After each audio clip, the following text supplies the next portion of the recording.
दिल्ली में सारे सरकारी स्कूल बदल दिए। दिल्ली के सरकारी स्कूलों का काया पलट हो गया। दिल्ली के किसी भी प्राइवेट स्कूल को पीछे छोड़ देते हैं दिल्ली के सरकारी स्कूल, अरविंद केजरीवाल के सरकारी स्कूल। हमारे हाथ में जो दस्तावेज हैं, ये दस्तावेज और आंकड़े जो हमारे हाथ में लगे वो हैरान करने वाले हैं। अप्रैल 2015 में केजरीवाल ने पीडब्ल्यूडी विभाग को 193 स्कूलों में 2405 क्लासेस के निर्माण का निर्देश दिया था। अच्छी बात है, लेकिन इस निर्माण में जो लागत आई वो तय कीमत से 90% ज्यादा।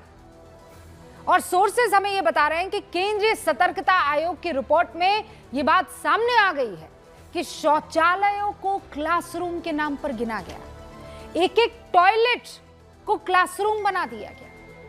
जब पन्नों में लागत की बारी आई, बिना किसी टेंडर प्रक्रिया के एक्स्ट्रा काम करवाया गया।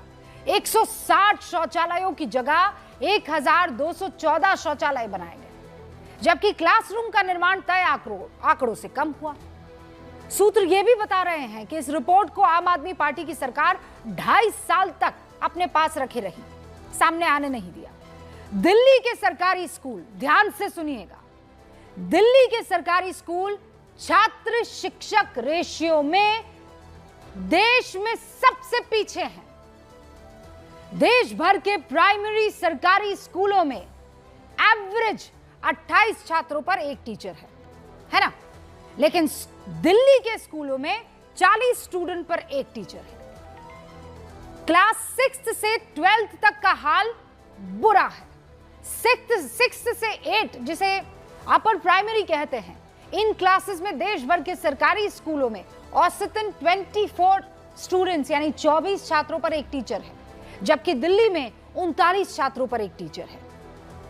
एलिमेंट्री और सेकेंडरी क्लासेस, वहां राष्ट्रीय औसत है, दिल्ली में शिक्षकों की संख्या अगर उससे कंपेयर की जाए तो बेहद कम है। और यह आंकड़ा भी आपके सामने रख देती हूं, 2022 के आंकड़े हैं, 2022 तक के। दिल्ली में सिर्फ शिक्षक की कमी नहीं है, स्कूल की संख्या भी कम हो गई है। बहुत इंटरेस्टिंग। इकोनॉमिक सर्वे 2014 और 15, इकोनॉमिक सर्वे 2023 और 24, इनके आंकड़ों को आप देख लीजिए। 14 और 15 में कितने स्कूल थे? 5798, 5798। और 2023-24 में कितने हो गए घट के? 310 स्कूल कम, 5488। ये कैसे हुआ और ये किस सबसे शानदार मॉडल में होता है? कुल मिलाकर स्कूलों के निर्माण की धांधली का आरोप, अब आम आदमी पार्टी को इसका जवाब देना पड़ेगा। केजरीवाल डंके की चोट पर कहते थे कि उनका शिक्षा मॉडल देश का सबसे बेस्ट है। बाकायदा इस शिक्षा मॉडल के लिए अपने शिक्षा मंत्री मनीष सिसोदिया के लिए उन्होंने खूब तारीफों के पुल बांधे। कह रही हूं ना, भारत रत्न की वकालत कर दी। ऐसी ही मांग उन्होंने स्वास्थ्य मंत्री सत्येंद्र जैन के लिए की। स्वास्थ्य मॉडल की पोल तो सीएजी रिपोर्ट में खुल गई है और अब बारी है दिल्ली के इस स्कूल मॉडल की। ये जो स्कूल थे, इसका मॉडल मेडअप था। केजरीवाल ने दुनिया को क्या ये मेडअप मॉडल दिखाया है?